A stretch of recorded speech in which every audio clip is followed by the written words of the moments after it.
We're maintaining good speed. We're passing by the white F-150. We're going to keep moving, being smooth, being easy. I'm not a random lane changer. I want to stay in this lane, stay smooth. I don't let time dictate how I drive. I'm leaving early. I'm not rushed, hungry. I'm not tired. I'm not rushing to pick up a client. We're just learning what the traffic is doing, and that's what I want you to do, is learn what the traffic is doing.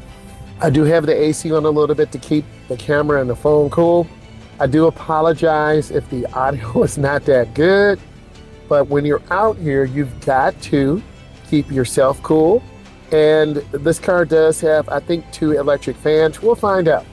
And then I'll be able to give you some good technical, because I like knowing about the car or truck that I'm driving, because I've tuned cars and trucks before, not just for performance, but for better fuel trims, better mileage, less torque management. But that also contributed to me perhaps blowing up my transmission, because with torque management, it protects your transmission when it shifts.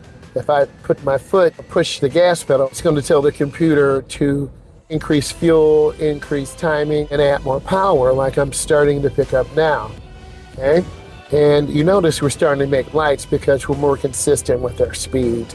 And I want to look ahead. I'm anticipating I actually need to make a lane change to the right, and I'm looking over my shoulder. All right, guys, let's continue. So it's really important that you focus on your mental health, and when you're learning to drive, you want to be safe, you want to be consistent. When you're safe and consistent, you're going to grow, you're going to learn. And that's what these lives are about. It's about us being safe, us being consistent. And whenever you're safe and consistent, you're going to grow. I'm going to go over safe driving behavior, okay? Do you put on your seatbelt? Always put on your seatbelt. 2, do you maintain proper speed control at all times? Maintain proper speed control. 3, do you maintain a safe following distance, 3-second following distance? Minimum, 3-second following distance.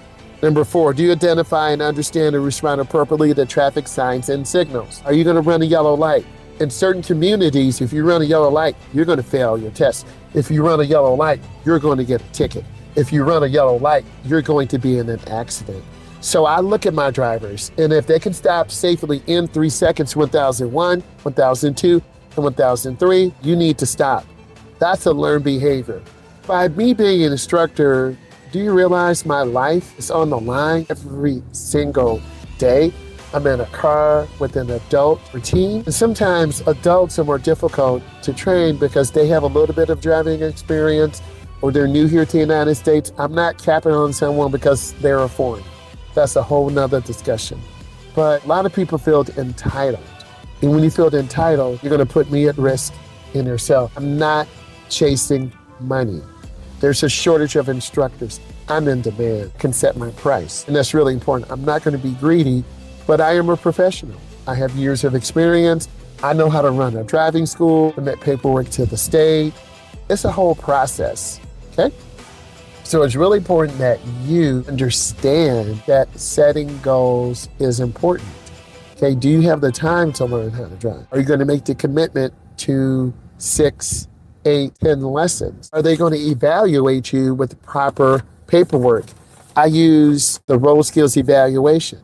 I'm going to tell you exactly what you need to do, how you need to do it, and I'm going to give you a scorecard, okay? Next, do you effectively manage risk? Are you running lights? Are you going too slow? Are you going too fast? Are you not checking blind spots? People, it's a whole thing. You can't just jump in the car and say, go. You have to think your moves through, okay? Cars can take your life. You have to have insurance. You have to have state certified instructors. They have to be in compliance with the state. There are driving schools that pop up all the time. But if you're not following the proper paperwork within 30 or 45 days or 6 months, the state's going to find out that you're not doing good paperwork. They do audits all the time. I've seen it. So I understand the importance of turning in paperwork, dating, and initialing things. This is a time-sensitive industry. I don't know where you guys are watching this from, but it's a time-sensitive industry, okay?